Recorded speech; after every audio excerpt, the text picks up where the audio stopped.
எல்லாருக்கும் வணக்கம். ஒரு சில வார்த்தைகள் சத்தியமாக என்னால் முடியாது, தயவுசெய்து மன்னிச்சுக்கோங்க. அண்ட் ஈவன் ஏடாகூடமானவன் இந்த படத்துக்கு இந்த இடத்துக்கு வந்ததுக்கு வாய்ப்பான ஒரு அசிஸ்டன்ட் டைரக்டர் இருக்கார். அவர் ஏதாவது ஒரு ஓரத்தில் இருப்பார், அவர் எங்கே இருக்கான்னு தெரில. அவருக்கு மிக மிக நன்றி. பொதுவாக கேஸ்டிங் டைரக்டர் தான் ஒரு படத்தில் வந்து வாய்ப்பு வாங்கி தருவாங்க. அபிசரணன்னா எனக்கு வந்து ஒவ்வொரு டீ கடையிலையும் டீ சாப்பிட்டுட்டு இருக்கக்கூடிய நிறைய பேர் தான் எனக்கு சான்ஸ் வாங்கி கொடுத்துருக்காங்க. விஷ்ணு சிவானா வந்திருக்காரு, விஜயானந்த் அண்ணா வந்திருக்காரு. இவங்களாம் டீ கடையில் தான் எனக்கு பழக்கமானாங்க. அண்ணனா வாங்கி எனக்கு சான்ஸ் வாங்கி கொடுத்தாங்க. இந்த படத்துலையும் எனக்கு வாய்ப்பு கார்டு வாங்கி கொடுத்த அந்த உதவி இயக்குனருக்கு நன்றி. ரைட், ஏடாகூடமானவன் இதை பற்றி ஒரு வார்த்தையில் ஒரு எழுத்து கூட சொல்ல முடியாது, எல்லாமே ஹீரோ சொல்லிட்டான். ஃபஸ்ட்டு படம் சத்தியமாக போய் தான் சொல்லிக்கணும் ஒன்று, இல்லைனா யூடியூப்பில் இருக்க எல்லா ஸ்பீச்சும் பார்த்து வந்திருப்பான். சத்தியமாக அந்த பையன் தான் நம்பிக்கையே இல்லை. க்ளோனிங் பண்ணி கொண்டு கூட்டுட்டாங்கன்னு தெரியல. செம்ம speech darling, really I'm happy about it. And இரண்டாவது கதாநாயகன் நீ சொன்னது இவங்களுக்குலாம் தெரியும், பட் எனக்கு மட்டும் தான் தெரியும். You're a real hero man and appreciate for you and all. And இந்த படத்துக்கு வாய்ப்பு அளித்த இயக்குனருக்கு நன்றி சொல்லணும், தயாரிப்பாளருக்கு நன்றி சொல்லணும். ஏன்னா இந்த படத்துக்கு வந்து நான் வாய்ப்பு தேடி போனேன்னு தவிர சொல்கிறத விட என்னை தூக்கி காருக்குள்ளே போட்டு கொண்டு போனாங்கன்னா சொல்லுவேன். ஏன்னா அந்த மாதிரியான ஒரு காலகட்டம், மழை வெயில் வெள்ளம் புயல்னு மிரட்டலான ஒரு காலம்.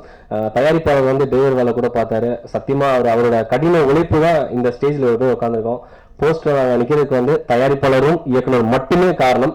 அவருக்கு வந்து கோடான கோடி நன்றி சொல்லிக்கிறேன். ஏன்னா மிகுந்த போராட்டத்துக்குனால தான் இந்த ஒரு ஸ்டேஜ் கூட தயாரிப்பாளரும் இயக்குனரும் கொடுத்துருக்காங்க. ஆனால் திடீர்னு இப்போலாம் 2 நாளைக்கு முன்னாடி சொல்லாதீங்க இயக்குனர் சார், ரொம்ப தப்பு. முந்தானேத்து ஃபோன் பண்ணி ஆடியன்ஸ் சொன்ன வந்துருங்க அப்படின்னு சொன்னாங்க. யாருமே கூப்பிடவும் முடியல. ஆனால் கூப்பிடாமல் இந்த அரங்கை நிறைவேற்ற உங்கள் ஒவ்வொரு பாதத்துக்கும் நான் தொட்டு நன்றி பண்ணிக்கிறேன். ஏன்னா நான் வெளியே வந்தப்ப எனக்கு ரொம்ப பயமா இருந்துச்சு. என்னடா 10-15 பேர் தான் இருக்காங்க, சத்தியமா மனசுல ஃபீல் ஆச்சு உள்ள க்ரௌடு இருக்குமான்னு. பட் எல்லாம் வெளியே நிற்கிறவங்க இருக்கு. உங்க எல்லாருக்கும் என்னோட சிறந்தாழ்ந்த நன்றிகள். Once again. இந்த படத்துக்கு வந்து ஏலகிரியில் தான் ஷூட் பண்ணோம். படத்தை பற்றி ஒன்றுமே சொல்ல வேணாம், 2 மாஸ்டர்ஸ் பண்ணியிருக்காங்க, Joy master, Suresh master, they my lovers. உண்மையை ரொம்ப சந்தோஷம். நான் கொல்ல போறேன் பாப்பா, நீ பாட்டு வந்துட்டு எல்லா மடியும் அப்படி சொன்னா சொல்லிட்டு இருக்கேன். சும்மாவே என்னடா எழுதுன்னு தெரியாது. கொல்ல போறேன். ஆக்சுவலி டூரிங் டாக்ஸில் என்னோட காயத்ரி பண்ணாங்க. So C so friendly. அவங்க அம்மா வந்திருக்காங்க. அந்த டைமில் நான் வந்து ஒரு பயங்கரமாக அஃபெக்ட் ஆயிருந்தேன். எங்கள் அம்மா அப்பாலாம் மழையில் இருந்தாங்க. அந்த வெள்ளம் டைமில் பயங்கரமாக அஃபெக்ட் ஆகி குளிரில் தான் வந்தேன். அவங்க அம்மா வந்து எனக்கு இன்னொரு அம்மா மாதிரி எனக்கு ஜர்கின் பொத்தி அவங்க சேலையெல்லாம் பொத்தி தான் எனக்கு கூப்பிட்டு வந்தாங்க. காயத்ரியோட அம்மா, நன்றி அம்மா. ஸோ இது படத்தை பற்றி சொல்ல விஷயங்கள். அஷிஷுவல் நான் 2 வார்த்தை எக்ஸ்ட்ரா பேசிட்டு ஒரு 2 நிமிஷம் எக்ஸ்ட்ரா எடுத்துக்கேன். Don't worry. சேஃப் ஃபார்மர்ஸ், விவசாயிகள்லாம் நம்ம இல்லை, பிளாஸ்டிக்ஸ் அவாய்ட் பண்ணுங்க. இசையமைப்பாளருக்கு ரொம்ப நன்றி சொல்லணும். ஏன்னா அவரே வந்து 2 நிமிடம் ஒரு விஷயத்த பண்ணியிருக்காரு. இந்த மாதிரியான ஒரு தருணத்தில் ஸ்டேஜில் சில விஷயங்கள் நான் முன்னாடி பண்ணணும்னு ஆசைப்பட்றேன். தயவுசெய்து எல்லாம் பொறுத்துக்கணும். விவசாயம் அப்படின்னு சொன்னனால அந்த விஷயத்துலேருந்தே நான் முதல்ல ஆரம்பிச்சிடறேன்.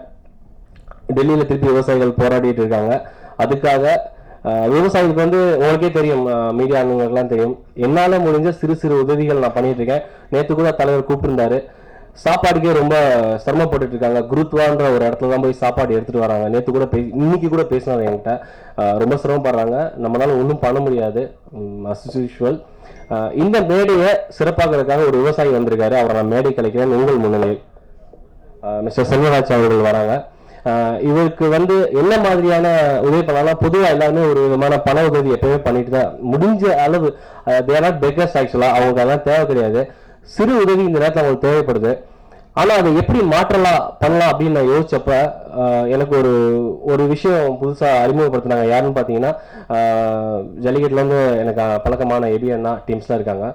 நாங்கள்லாம் யோசிச்சோம் என்ன பண்ணலாம் அப்படின்னு யோசிக்கிறப்போ இவங்களுக்கே உதவியாக பண்ணணும் அப்படின்னு சொல்லிடுறப்போ எனக்கு உதவி எதுவும் வேணாம், எனக்கு விவசாயம் தான் பண்ணணும், அதுக்கு ஏதாவது பண்ணுன்னு என்கிட்ட கேட்டவர் வந்து அண்ணா. அவருக்கு என்ன பண்ணலான்னு யோசிக்கிறப்போ நாங்கள்லாம் பேசி இவருடைய கிணற்றுல வந்து தண்ணி மட்டும் தான் வரல, கிணறு தோண்டிருக்காரு, போர்டு போட்டுக்காரு, ஒரு ரீபோர் பண்ணா உடனே தண்ணி வரும். ஆனால் அதுக்கான வசதி அவருக்கு இல்லை.